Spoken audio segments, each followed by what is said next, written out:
Welcome back, my friends, for another episode of the Shema podcast. I have an episode lined up for you that I think you will find, matter of fact, I know you will find very inspiring. You know, this audience is sort of broken into two groups. I have many of you who are like me, who grew up in a very secular world, are just beginning to wake up, see the truth of Torah, and pursue living a Torah lifestyle. And I have many of you who are FFBs from birth. But there's one thing that we all have in common, and that is we're always faced with a new challenge in front of us. Or like the way I like to frame it more productively is Hashem is creating new learning curriculum for each of us. And we're always focused on learning and growing from the challenge in front of us, knowing good and well that there's another one, another challenge, another set of learning curriculum right around the corner. So we're trudging it out day in and day out, always knowing there's another challenge in front of us. So that is something we all have in common. But I want to share something with you that I think look at this a different way, to sort of step back from just looking out 30 days, 60 days, 1 year, and thinking out what we're doing at 10 years, 20 years, 30 years, 40 years. You know, before I moved to this community, there was some people I knew that I had so much reverence for. It was Rabbi Meir Granitsky and the Rabbi Yissachar Granitsky. The Rabbi Yissachar Granitsky led the Partners in Torah at Torch, and Rabbi Meir Granitsky was there all the time. He's a scribe. He would write my mezuzahs for us. I mean, he was someone I had such a tremendous amount of respect for and do to this day. But when I moved the community, there was a lot more Granitskys, and I sort of knew how to spot them out. Like if I saw someone davening more passionately or at Simchas Torah just having more excitement, I just sort of knew that's a Granitsky. There's something about them. Even when my friends at Simchas Torah said to me, like, the Granitskys are operating on a different, higher spiritual level. And I said, yes, absolutely. And I shared with him, I said, you know, on my 53rd birthday, which is on the 17th at Tammuz, which is in mid-July this year, I look at that as I'm turning 13. Because I sort of woke up to the truth that there is a God. Started asking myself, is there any logical proofs for Torah? I discerned that was the case. That all started happening at the age of 40. So I see my 53rd birthday as I'm turning 13. And I'm having Rabbi Abrams work with me to make sure that I know Hebrew and I know the comprehension. I know the siddur well enough that I want to be a chazan on my 13th birthday. And my role model for that is Rabbi Granitsky's son, who just had a bar mitzvah earlier this year. I'm looking at this 13-year-old kid like, that's exactly, I want to daven like him. And he's so refined with his character and his qualities. It's almost like I have this 13-year-old kid who I'm looking up to as my role model. So that's this family. They're on such a prestigious level. And I would have thought to myself for sure, like, this family's direct descendants from Moshe Rabbeinu. I mean, how could you get to such a high level without coming from just generation of people like this? And yesterday, Rabbi Meir Granitsky introduced me to his father. And this is what blew me away, is a friend of mine told me that he was a convert. And just the idea just hit me like a ton of bricks. You know, he started off at ground zero and now is a rabbi and the patriarch of this amazing family. And you know, I was thinking today that a term that comes up in the investment industry is this idea of multi-generational wealth. Everyone's pursuing it. What I'm here to tell you is that when you stop and think about it, what we are doing by learning and growing every day is we are building multi-generational wealth. The true wealth, not like what a lot of the secular world is pursuing. So I asked Rabbi Yissachar Granitsky, Rabbi Meir Granitsky's father, to join us, because he has, in fact, done this. He has built multi-generational wealth. And I wanted him to come on and share his story with us and show us exactly how to do this. I thought it would be inspirational for us, because sometimes we need to look out, look long-term, and think what it is we are accomplishing in the long term that's going to fuel our energy on the day-to-day, month-to-month activities and pursuits that we do as Jews. Welcome to the Shema podcast, the podcast for the perplexed, where Torah insights, intertwined through personal stories, as well as interviews with leading Torah scholars, demonstrate the empowering qualities of Torah and mitzvot. For more great Torah learning through Torch, the Torah Outreach Center of Houston, go to torchweb.org. Now to the show. So, Rabbi Granitsky, thank you so much for coming on the podcast and speaking with us. Thank you for having me. It's a pleasure. And if we could just start by you sort of talking, going back to the beginning, like what led you in your early years, finally led you to want to convert to be a Jew? I wasn't looking at Judaism or Jew or anything for any answers for anything. I left the States in 1970. Towards the end of the Vietnam War, and it was a draft. I stayed in college as long as I could, finished college, and once I lost my deferment, so I was up for the draft. So at first, I didn't want to go in, didn't want to die in the jungles, and I thought about conscientious objection, and I tried to do that. And if you're a conscientious objector, they give you this form to write. What do you believe? Right. Right. The only thing I could think about, the only thing I could thought about was, listen, I don't want to kill anybody. I know I'm a pacifist. I didn't want to kill anybody, but religiously I didn't have any, there was nothing religious involved with it. Just that I just didn't want to. I didn't want to get killed. I didn't want to die in the jungle. Anyway, so right. I thought first I'll refuse induction. Conscious objection was not an option. I couldn't fill out the push-it form. So I figured, I'll go, so I just won't go in. I just won't go in. So the options you had in the time, in the 70s, you can go to jail or you leave the country. Okay. So I thought, I'll just go to jail. Just, I'll be a martyr and, go to jail and whatever it is. I finished college. I was working in Boston, and I was hitchhiking home one day on Veterans Day or something. I was trying to make peace with my parents. They were fighting me. My father was fighting me about my position with the Vietnam War. He himself, when he was in college, he had problems in college a little bit, and his father, my grandfather, he sent him around the world for a couple of times as a assistant purser on a ship. And he went around the world a few times, and it's a long story, He always told me, the United States is the best country in the world, and you owe it to the country to do your service, the Army. Right. And I said, okay, I agree with that. And he says, so when I graduated from college, he gave me $1,000, and he said, listen, take this $1,000 and go see if what I'm telling you, go to Europe, and go see if what I'm telling you is true. If what I had hasn't, makes any sense to you. I got the draft in my head. And I wasn't thinking of going anywhere because I was going to do this martyr thing, going to jail. Right. Anyways, I was hitchhiking. So I was trying to make peace with him, my father. And in the end, so I was hitchhiking home this time on Veterans Day. I got time off from work. I was working in Boston, and I was hitchhiking on this entrance to the highway.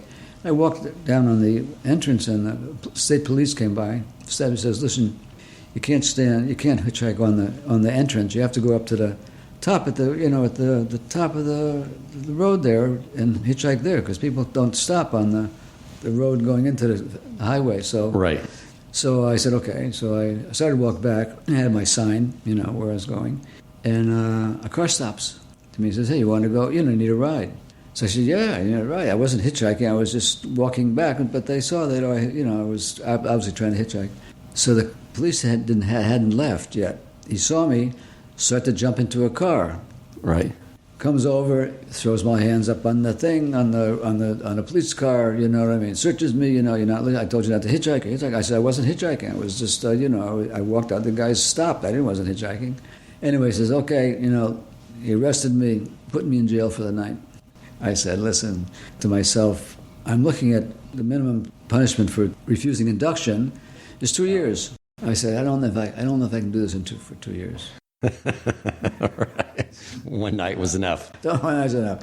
I went back to my roommate. I told him, I says, Pat, my friend, the old friend I had, we were living together in Boston. I said, and his position was, we're leaving the country. He's leaving the country. He's not going to do anything. He's also against the war. He's leaving the country, and I was going to do jail. Came back. I said, Pat, I'm with you. We're leaving. So I took the $1,000 my father sent me. God gave me my graduation present, and I went to Europe, and I spent almost 9 months traveling through Europe and Asia, and my view of my politics did not conform to the reality. I saw that as a pacifist, anarchist, whatever the politics were at the time. I said, it's not a reality. I saw my father was right. I says, it's not reality what I'm doing. I owe the American government my service. Wow. So I started going back. So I was in India, Pakistan, Afghanistan, Iran, Turkey. Anyway, I was on my way back. I got stuck in Turkey. Almost no money. I had saved up just enough money. I was about 4 months in the East. Mm-hmm. I had enough that money just to get into Europe. There's a cholera epidemic in Turkey. And Europe closed the borders, and we were stuck in Istanbul. Okay. Couldn't get out of Istanbul. The only way I could get out is by plane or by boat. The idea being that if you had enough money to buy a boat ticket or a plane ticket, then you wouldn't have come from a place where cholera comes from, sewers.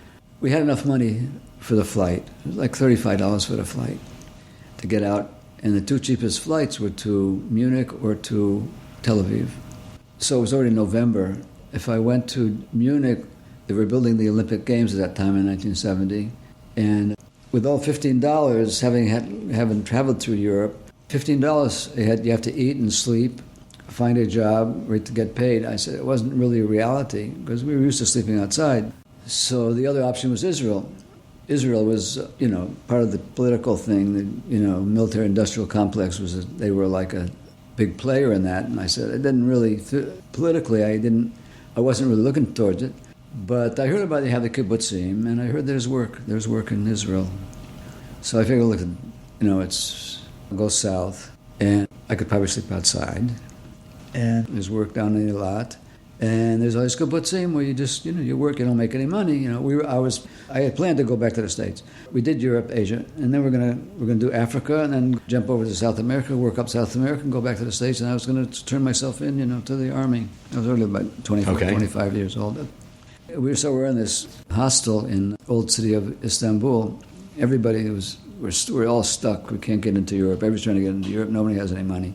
There was an Arab there that he was from the old city of Yerushalayim, and he had a Jordanian passport. So this was after 67. So Jordanian passport. His parents lived in the old city, so he couldn't get to Israel because he doesn't have an Israeli passport. He couldn't. He was stuck in Istanbul. Right. Anyway, he was dealing drugs in this little hostel there, trying to sell it because no one had any money. So we smoked up all his dope. And so I talked to him. I says, look, what should I do, Should I go to Europe and take a chance of work there, or should I go to Israel? He said, go to Israel. He says, in Israel, nobody starves. So I packed up and took the plane to Israel and got in Tel Aviv, took El Al, got there, we got it when El Al flew on Shabbos. I got there on Shabbos. We had to get to a youth hostel in Tel Aviv, so I had to take a cab. Just previous to that, Istanbul is the armpit of the world. It's the worst, just terrible midot and just terrible people and just not nice place to be stuck. And I had been traveling through all these Arab countries and India, and just very, very difficult traveling. I got off the plane in Tel Aviv, in Ben Gurion, and the fruit trees, the air was perfumed. And then I got this cab driver, and on the way to the hostel, he's telling Jewish jokes. He's telling me Jewish jokes, right? I said, there's Jewish jokes are different from, they make fun of yourself. They make fun of yourself. Right. They're not bad. They're not, they're funny. They make fun of in a nice way. People convert so they can begin to tell the Jewish jokes. Yeah, right. And then I was looking out the window of the cab, and I had been coming to these third world countries, and I looked, this is a modern country. What is happening here? I got to the hostel. I hadn't taken a hot shower in 3 or 4 months. They don't have showers in these Turkish baths, and you wash yourself up, but they don't have hot showers. And I had a hot shower. Anyway, and so the Arab in the hostel, so he gave me a watch, a fancy watch, and a letter to take to his mother in the old city. He says, look, when you're going to Israel, go to the old city and give this watch and this letter to my mother. So we were kind of like stuck in the hotel, in this hostel. Our plan was really, we either got to find a kibbutz or go to Eilat. The money was running out. We really didn't want to stay in the kibbutz because you don't make any money, so we're trying to get to Eilat. Was your friend from the States still with you at this point? That's what I'm saying. We traveled the whole trip together, right?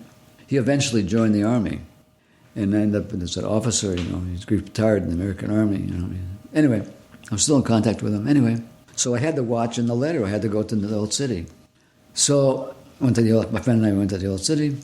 I got the letter. I showed it to the Arab kids. It was all in Arabic. Brought it to the family. And I walked coming to visit this family, and they had a letter. And so there was a little bit of excitement in the family. I got a letter from their son who was, wandering around Europe selling dope. I gave the letter to the mother, and she didn't open the letter. She just took the letter and did like this. She did held it to her breast. Yeah.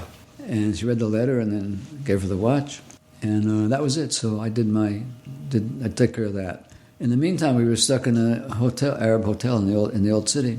So this friend of mine and I were traveling a long time together, known each other a long years. Used to go out with his sister. Was that my wife? You know what I mean? It's with this guy, this 24 hours a day. The whole story there. The hard times, very hard times, in the traveling. So we had to stick together. So we got to the hotel in the old city, and we said, whatever money we have left over, let's divide it up.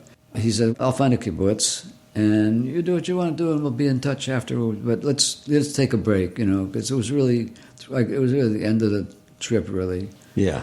So he went out one morning and he found a kibbutz, and he says, my name was Peter. So he says, Pete, I found a kibbutz, and he told me where it was. So he left, and I was alone in the old city. So I went out the next morning, and tried to find this kibbutz office where you can get onto a kibbutz. To this day, I don't know where the kibbutz office is. But I met three fellow travelers, a girl and two boys. I asked them where the kibbutz office is. They said, well, in Yerushalayim, there's no kibbutz office. You have to go to Tel Aviv. I said, oh, yeah, I'm down to my last dollar, She said, listen, come with us. We're going up to Mount Zion, to a yeshiva there. What's a yeshiva? He says, a religious place. There's a rabbi there, a holy man. He said, any problem you have, he'll solve your problem. And you can stay there, sleep and eat for nothing. I said, that's exactly what I'm looking for. I said, I need a place where I can sleep and eat for nothing until I get my trip together. And in terms of meeting the rabbi, I had just come from India. I got these holy men all over India, you know what I mean? Long flowing white robes and, mamashta, the whole story. Right, you've heard that before. Yeah, right. So he's a holy man. I said, I said in my head, I'm saying, I'm happy to meet a holy man, a holy Jewish man, whatever. So we go up to Har Zion, go up to Mount Zion. I don't know if the rabbi knew who I was or whatever it is. So he comes blasting out of the door of the study hall, a Brooklyn accent, and asking me if I have any money. Rabbis, they collect money. You have an institution, you're a fundraiser. He says, Rabbi says, I have no money. And I just need a place to stay, to figure out what I'm going to do. He says, okay, you can stay for a few days. So I had no money. They got a room with a few other guys, dormitory there. So I got up the next morning, so I had no place to go, right? And this yeshiva was for Bali Tshuvos, and it was all in English. He had various rabbis teaching individually in groups. And I just sat in on the lessons there, and tell you, it just blew my mind. You have so many questions about everything, just putting all this spirituality that you've been hearing about all your life, which that doesn't really connect with you, but they're all good questions. Right. Right. And it sort of put everything together. And the more I listened to it, the more I connected to it. I was staying there for a couple of days. One of the rabbis there said, what's your God? What are you looking for? What do you want of life? What's your God? So, immediately it came to mind. I don't know what came to mind exactly, but he said, by us there's one God. There's just one God. There's God. There's one God. There was 2 or 3 days before I got to the yeshiva, talking to Israelis, and also you had to go down to the kotel, right? The holy place. We're sort of like, sort of spiritual seekers, We go to the kotel. It's a wall. what is that? Right. You know what I mean? It's a wall. Right. Yeah, without any background information, it wouldn't make any sense. No, and people are, what's a wall? And yet when you had to go in, they always had a soldier at the entrance to it, coming from the old city, so coming from the shuk. So this guy's sitting there, the soldier talking to me, and he's got an Uzi, and he's talking to me about, he looks at me like, I guess he realized I was like anti-war or whatever it is. I don't know what he thought. But he's just telling me, like, this is, I don't need this gun. I don't need the gun. He's talking to me about his gun and how he's Jewish. And you can starve to death in Times Square. Right. Right? Here I'm a non-Jew. I come to Israel, and people are helping me. Yeah. They're talking to me like a normal, like they don't know who I am, you know what I mean? They talk nice to me. They don't talk that way in Turkey. Right. You know what I mean? Istanbul, they don't talk to you like that, like they care about you. People care about you. I said, what kind of place is this? What kind of nation is this? So I was in the yeshiva for a couple of days, I was trying to extend my stay. So the rabbi's wife, she took care of all the registering students and the money. She ran the office. And so she says to me, listen, she says, this is a Jewish place. You're not Jewish. The only way is you don't have any money, so we'll send a letter to your parents to pay for, if you want to stay, you have to pay tuition. I said, listen, I'm 25 years old, and basically I'll get you through college, but you're on your own, Right. He wasn't really thinking about paying for you. He wasn't non-Jewish son to go to yeshiva. Not interested in doing it. It wouldn't be. I said, forget about it. I'm not going to. I'm not going to. You're not going to. When you'll get it, it won't work. Right. She says, well, the only way you can stay here is since all the students here are paying students, they pay their tuition. The only way you can stay here is if they agree that a non-Jew can learn in the institution. Then she asked me. She says to me, would you want to be Jew? I was thinking, well, just religious institutions. They're happy to take you in. She says, well, I'm not going to take you in. And she says to me, you want to be Jewish. So I says, I don't know if I want to be Jewish. I don't know. She says, well, go take a walk and come back and tell me if you want to be Jewish. So it was a very, the question, do I want to be Jewish? And this is after I've been sitting and listening to the Yeshurim and talking to guys and just such nice people, after coming from going through Europe and Asia. And I said, do I want to be Jewish? And so I was just thinking, I thought to myself, what am I doing in my life? And I said, okay. I said to myself, okay, I'll give it a try. Right, try. Went back to the Rebbitzin. Now, did you know at that point that you can't just give it a try? You're in. It was clear. But you were drawn by just the friendliness. I was drawn by learning and just the putting together. Judaism is a system there's no holes in the system. Right. There's halakhas of which shoe to tie, you always think about, you have this idea of left and right, and, there are certain ideas that you have, which pant leg did you put in first? There was a story, there was a very famous king in Europe. He was friendly with the Jewish community, and he asked the rabbi, this Shulchan Aruch, this rule of law, what's in it? The rabbi answered the king, and he said, well, it tells you how to live life. It tells you what shoe to put on first, which shoe to tie first.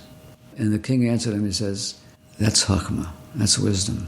Judaism has the right answer for every move you make in your life. Yeah. It's a complete system, and it all works, and it's all integrated, and it's all fits, right? It's crazy. That's what it is. Yeah, absolutely. So anyway, I went back and I says, okay, I want to be Jewish. So I went back to the rabbi's wife. He says, okay, go to the Ministry of Religion and tell them you want to be Jewish. She gives me where the place is. I'm walking to town. Of course, no one speaks English there, But eventually they understood that I want to be Jewish. And so went to the particular guy, this clerk that, takes care of it. He gave me these forms to fill out, more forms. And it's all in Hebrew. So I didn't know, I knew the word shalom, that's about the only thing I knew. I never heard the word Torah, I looked at this huge library in the yeshiva. Yeah. And they had a pretty respectable English library. I never heard of the books. And I was English major in college. I knew libraries, and I couldn't believe that I missed it. Right. No, really, I missed it. Somehow, I never heard the word Torah. Anyway, so I brought the paper back to the Rebbitzin. I said, I says, it's all in Hebrew, I can't. He says, well, see if you can get one of the guys to help you fill it out. I went around, though. It was technical Hebrew, it's not like simple Hebrew. It's like tentacle, like normal Hebrew, So couldn't fill it out.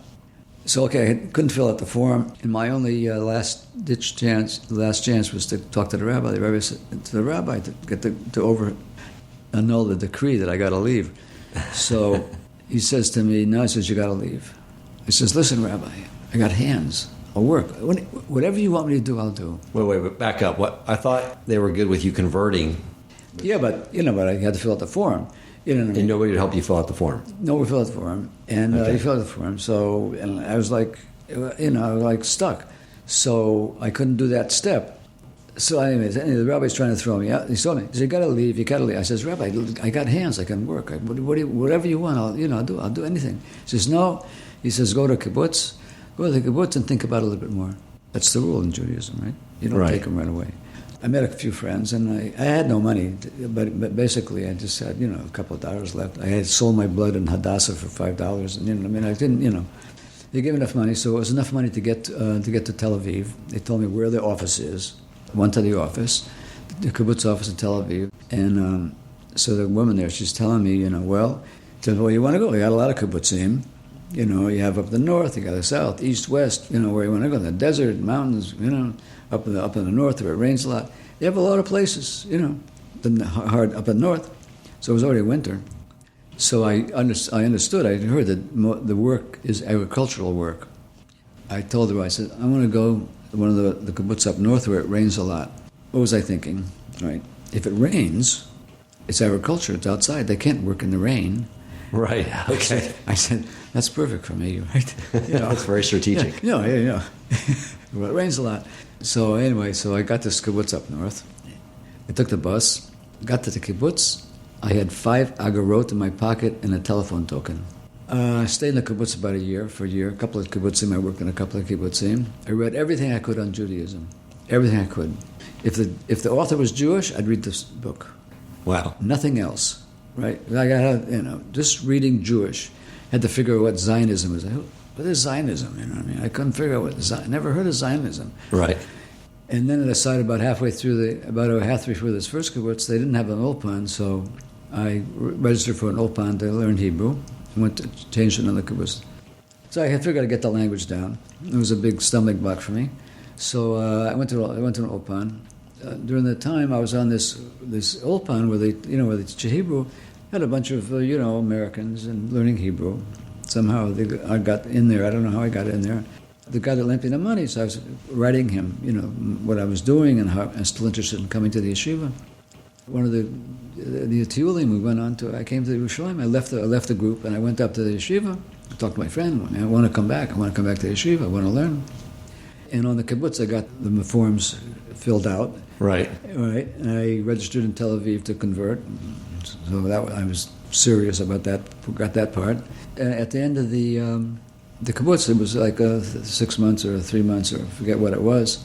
So just around Yom Kippur, Rosh Hashanah and Yom Kippur, and my friend had talked to the rabbi, and when I came back to the yeshiva, I had made up my mind. I'm not leaving. Right. I'm not leaving. I don't care what the Rebbetzin says. I'm not leaving. So, of course, I had to talk to the Rebbetzin. You're not Jewish. Take back the tuition. And, it's not a free-for-all here. You can't do anything. And so you can't stay. So she saw that she got the message that I was not leaving. You know what I mean? Right. Not listening to her. She says, go talk to the rabbi. So I went to the rabbi. I said, Rabbi, blah, blah, blah. I told my story. He says, okay, you can stay, work 8 hours a day.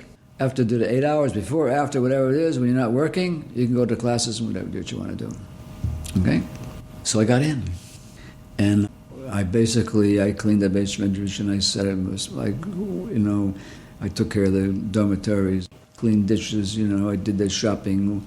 Anything anybody asked, Yissachar was the answer. did what I could, right? And anyway, I eventually converted and met my wife a few days later, and I got married. And how long were you there in that yeshiva? I did a few things. I lived a few places.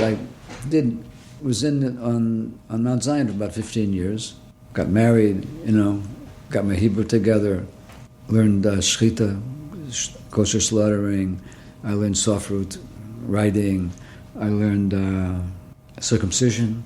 After I converted, built myself up as much as I could and tried to learn. And it was about 15 years. And after marriage and a few kids, the yeshiva, the rabbi was always looking for a community. When I first got to the yeshiva, it was like 15 guys. Mm-hmm. But when I came back after years, about 30 of them. But we all started getting married, having children, and there was no room on Har Zion for all the families. And some of the families there was no room on Har Zion, so the families, rented tried to stay around with the yeshiva community. They lived in the old city of Yerushalayim, very expensive, and the rabbi was always looking for a community. I knew, after Begin got in and they opened up Israel for settlements, which under the labor government didn't happen. And when Begin got in and they were opened up politically, And what year was this? I got married in 76. I don't know exactly when Begin got in. It was a few years after that. But anyway, the issue of the settlement works. They need a group. They need a group to start. They can't throw, unknown families together. It's just easier to get a cohesive group, and then they'll place them in these. In the end we got this. It was really an army base in the Judean hills. They're all on very critical sites where you have and the Jews are always in the middle of the Arabs, right? But they're high and they give cover. That's their security. So anyway, got this one settlement. So I had a few kids already living on Har Zion. I moved around a little bit in Har Zion as my family grew and needed a bigger place. And it was like how many kids can you put into a couple of rooms? It's very difficult. So they opened up the settlement, Meitzad, and I moved to Meitzad. I was there another 15 years. And then I left the community. My kids got a little older, and I decided that, and I was in it's all about Tshuva community, and you got a lot of rock and roll, and you have American culture, that's where we came from, and the music and the culture, and it's about Tshuva. That's what's happening. You know what I mean? It's so, and everybody's religious. They're doing the rivers, but it doesn't look religious. It's not black and white, right? So. I decided, I'll move to a really religious community. So my wife is related to the Rosh Yeshiva in the south, Rabbi Yissachar Yeshiva Negev, and we had kesher with him, and we asked, we wanted to move down to his community, so we moved down there. I was there another 15 years. And I started working in shchita and slaughtering, traveling, and working in South America, North America, Europe, Poland, Ireland. And then about 5 years ago, I moved back to the same community, where in the settlement. Okay. And that's where I've been since then. There's a lot of stories about in learning, and look, there's no nation like the Jewish nation. Like I say, you can starve to death in Times Square, and no one will pay attention to you. Jews, they take care of themselves. As a goy, up till 25 and 26, 27, it's Yom V'Layla. The difference between a goy and a Jew is Yom V'Layla. It's really day and night. And what your father wanted you to do by traveling around and seeing the compare and contrast of Europe versus the United States? I wrote him back after I got in the kibbutz. I said, Abba, you're exactly right, and I missed it. Just getting out of the States, out of this one culture, right, and going to Europe and traveling through Europe and Asia, I felt like every day it was worth my whole college education. Sure. And the way it opened up your mind. Because now you can see how different cultures, what that looks like living in those environments. And especially in India, I got to appreciate, as a Christian looking at Ten Commandments and Christianity, and they don't hold that. They don't in India. They don't hold. They're not that. That's not. There's no rules in India. It's like Hindu. They have like it's like it's a more amorphous sort of life. You know, they have a whole system of gods. They got war, and you got a god of war and a god of wealth and a god of this and a god of that, and they got 20 things. And it's like, and I got to appreciate Western Judeo-Christian values that when you're not living it, when you're not living it, right. You have no idea what's happening. You can take things for granted. You take things for granted, and then it's pulled out, and the rug is pulled out, and there are no rules. Then it's very difficult to That rebellious anarchy dream is no longer. Yeah, it's like it doesn't work. You know what I mean? No, there has to be a moral underpinning. Right. Exactly. Then to see all that, and then see Israel, that was probably a very stark difference, like you said as well, from the United States even. To this day, why did I had a lot waiting for me in the States. You know, I left a lot when I left. You know, I just pulled out and left.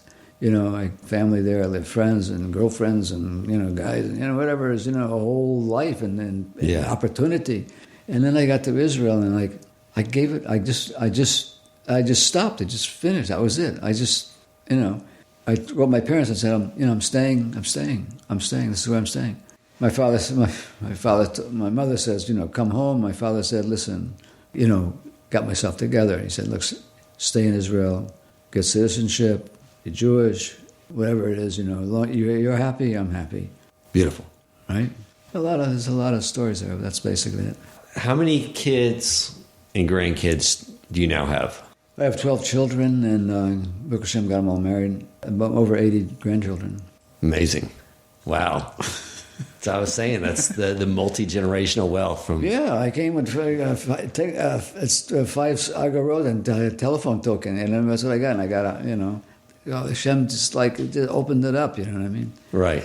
You know, just follow the rules, and you know, just follow the rules. Not just physically, spiritually, emotionally, and every. Just life is so fulfilling there. Yeah. It's a tough place to live. You know what I mean? It's the Wild West. But it's like worth every minute. Worth every minute. Amazing. Just so so blessed to you know, Kodesh Baruch Hu. And you were talking about, you know, a multi-generational wealth and things like this. And I was in Israel, and one of the kibbutz girls, when I was in the kibbutz, you know, she took me around. She wanted to show me outside the kibbutz. She's showing me around the little villages that are around in the area of Sfat. And I looked around. I said, this is an ancient land. It doesn't look new. It doesn't. I mean, in the city it looks new. Yeah. But you go outside, it has like a history to it. And look, the earliest buildings in the States, you know, maybe it's like 1700 or something. It's a log cabin. Right.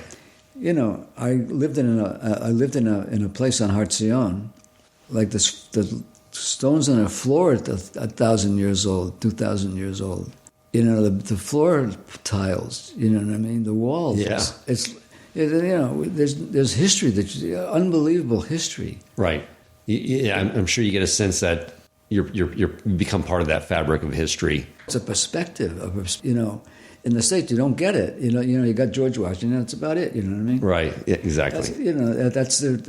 But there you got Avram Yissachar and Yaakov. That's where Avram Yissachar walked these places. You know what I mean? David HaMelech. You know, it's just unbelievable. The history gives you such.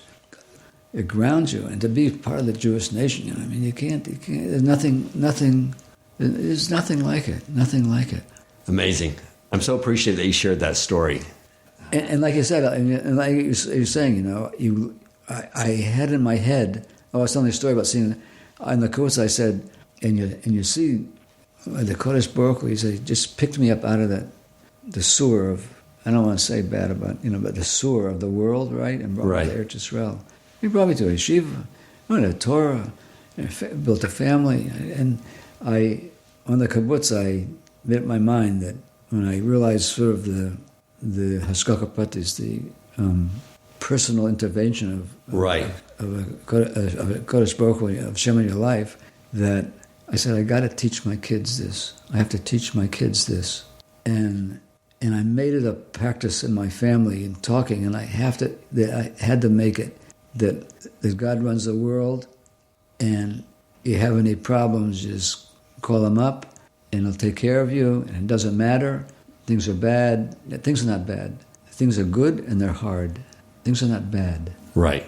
And once you get that, and you teach it to your kids, so, I mean, that's what I did. I just pressed it. I tried to speak in spiritual terms to my children, not being crazy about it, but just understand. Look, this is God runs the world. God runs the world, and this is what we do. And then you learn, and you learn from the mitzvahs and the life and the community, like the communities, and in community you have together. You have such this cohesion, and it's good, and everything is good. Why did you move into a religious neighborhood?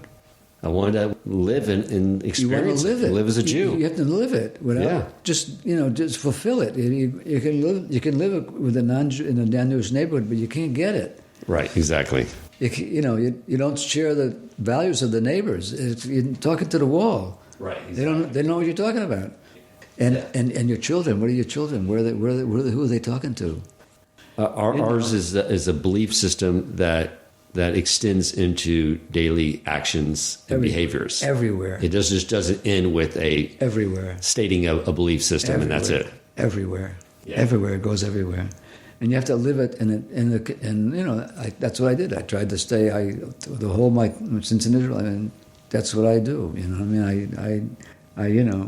I have to be, and also for the family, I have to be a dugma, I can't compromise really, I have to be who I am, and talk to my kids, all my kids, this guy also, you want to get it together, you want to raise a family, you want to, whatever you want to do, you have to do it in a Jewish context.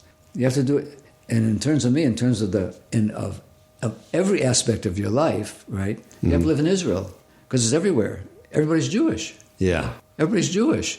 You know what I mean? Mm-hmm. It doesn't matter who, what their level is, but they know what you're talking about, right? Right, exactly. Even the ones that are anti-religious, they know what religion is. They may not agree, but they know what you're talking about. But they know what you're talking about. No, and it opens up worlds. Yeah. Open up worlds. You can talk to a totally non-religious person in Israel, and relate to him as your brother. That's all you need. And it's funny, but also the Arabs are the same way. I was living on Har Zion, and I had to go to a pharmacy. Closest pharmacy was in the Arab shuk in the old city, because it's right next door. We used to do all our shopping and everything there. Went to a pharmacy, so I'm looking for the pharmacy, and this Arab, guy is giving me a hard time, just giving me a terrible hard time in front of this pharmacy. Just not nice. You know what I mean? I says, listen. I said, Ishmael and Yitzhak were brothers. I says, we are brothers, I said to the Arab. Uh-huh. Right? And he heard it. He says, you're right. Beautiful. Right? Yes. And if you relate to them, because they know basically what you're talking about. Right, exactly. There's no denial. They know the common... Yeah, we got blood brothers. We got blood brothers. They're blood brothers. First right? cousins. Yeah, but by the non-Jew, they don't have. They don't have that kesher there exactly. Yeah, they don't recognize it. They don't really believe that to be true necessarily. Yeah, right. But the Arabs, they understand the thing. But these are different differences. That's amazing. I'll just sort of wrap up by saying, there's this whole idea that there are souls that came in this world destined to become Jews. The ones that wanted the Torah when the Torah was given to the Jewish people at Mount Sinai, and you just look at how God orchestrates events to bring them back in. Look, everything's a tikkun. Everything is a tikkun. Exactly. Everything's a tikkun. Everything's a tikkun. Absolutely. You have to figure out and you have to figure out what God wants from your life. And not try to control everything, but just sort of, our job is to follow the Torah, and then He'll guide us where we need to be. You do it according to the Torah, you'll be okay. Exactly. Beautiful. Rabbi, thank you so much for your time. I appreciate you talking with us. Appreciate it myself. If you enjoyed this episode, please consider supporting Torch so they can continue to spread Torah wisdom to the world by making a donation at torchweb.org and clicking donate in the top right corner of the page. And if you would like to get in contact with our host with comments, suggestions for future topics of learning, or questions for him or his guest rabbis, you may email him at president@torchweb.org.